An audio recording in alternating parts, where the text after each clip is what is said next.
Bem-vindos ao nosso encontro. Hoje vamos analisar os últimos capítulos, da revisão da vida toda lá no Supremo.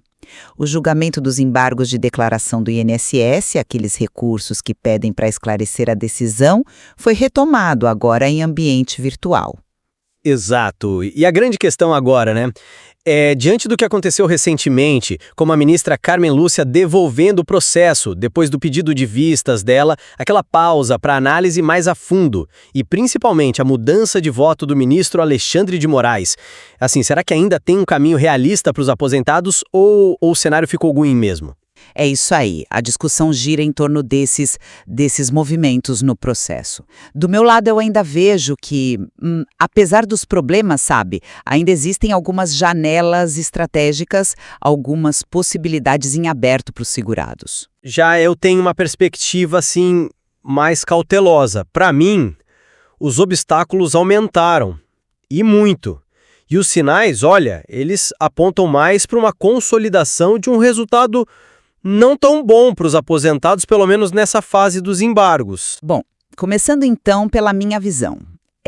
A devolução do pedido de vistas pela ministra Carmen Lúcia, ela veio sem um voto logo de cara, ou sem aquele pedido de destaque, que é o que levaria o caso para o plenário físico, mas, para mim, isso não fecha o jogo, Pelo contrário, isso mantém a possibilidade tática desse pedido de destaque acontecer durante o próprio julgamento virtual, seja por ela ou talvez pelo ministro Fachin. Isso poderia, sim, adiar uma decisão final, quem sabe até para 2025, e mudar um pouco a dinâmica. E a gente não pode esquecer o voto do ministro André Mendonça, que foi favorável e bem robusto. É um ponto de apoio. E olha, a própria mudança de voto do ministro Moraes, que lá em 2023 pensava diferente, mostra que o cenário não é fixo. Entendo o ponto, mas eu já leio esses mesmos fatos de uma forma bem diferente. A mudança de voto do ministro Alexandre de Moraes agora contra os aposentados nesses embargos, E somando isso aos votos do Zanin, do Gilmar Mendes e a posição que a gente já sabia do Barroso, isso forma um bloco que me parece bem difícil de reverter agora. E a devolução das vistas pela Carmen Lúcia, sem um pedido de destaque imediato, para mim isso soa mais como um sinal de alerta. Pode ser que ela não queira agora mudar o rumo provável do julgamento virtual, talvez ela se alinhe com a maioria ou com a posição original da ministra Rosa Weber, que nos embargos foi desfavorável.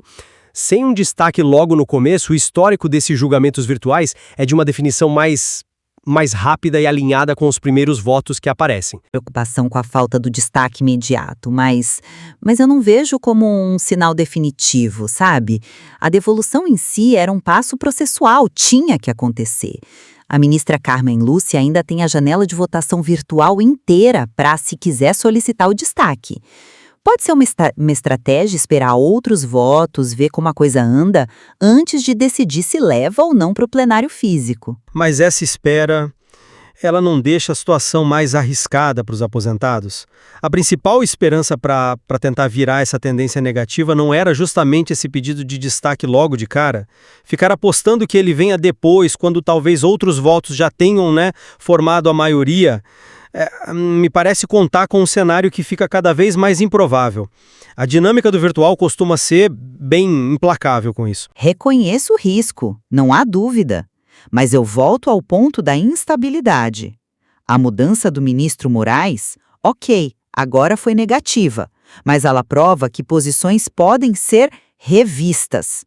O que mudou uma vez, mesmo que agora para o outro lado, sinaliza que o debate interno talvez esteja mais fluido do que a gente pensa de fora. Essa reviravolta, em tese, pode influenciar outros ministros, ou pelo menos indicar que os argumentos ainda estão sendo pesados ali dentro. Mas essa mudança, ela não pode ser vista justamente como o contrário, que a posição contrária aos embargos ganhou mais força, mais solidez. Veja bem, o voto anterior do Moraes, aquele favorável aos aposentados lá em 2023, não conseguiu formar maioria na época. Agora, essa nova posição dele encontra apoio em vários outros que já votaram. Isso sugere para mim uma consolidação da tese desfavorável e não uma instabilidade que possa ajudar os segurados. Concordamos num ponto. O caminho ficou bem estreito. E a viabilidade desse pedido de destaque virou a peça-chave. É a manobra processual que ainda resta, digamos assim, a carta na manga vinda ou da ministra Carmen Lúcia ou do ministro Fachin. Existe uma expectativa clara sobre isso.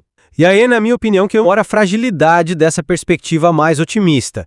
Se fiar em um pedido de destaque é depender de uma ação individual, que é incerta, de um ou dois ministros específicos, num contexto onde a maré parece estar indo para o outro lado. É uma base um pouco frágil para sustentar um prognóstico favorável nessa etapa, não acha? Então, resumindo a minha posição, apesar das dificuldades que são óbvias e dessa dependência de movimentos processuais bem específicos como destaque, a porta para um resultado menos ruim para os aposentados seja uma vitória agora nos embargos ou ao menos um adiamento estratégico para o plenário físico, essa porta, para mim, ainda não está totalmente fechada no STF. E concluindo meu raciocínio, uma análise mais fria dos votos que já estão lá.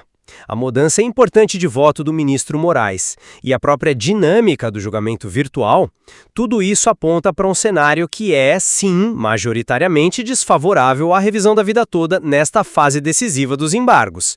A chance de sucesso para os segurados parece, neste exato momento, consideravelmente menor. É inegável a complexidade, né? E a imprevisibilidade que sempre marca esses julgamentos no Supremo. Sem dúvida alguma. E acompanhar essas diferentes interpretações dos movimentos, como a gente tentou fazer aqui, é fundamental para tentar antecipar os possíveis desfechos da revisão da vida toda. O material permite essas leituras diferentes. E só mesmo os próximos passos do julgamento vão dizer qual delas vai prevalecer no final.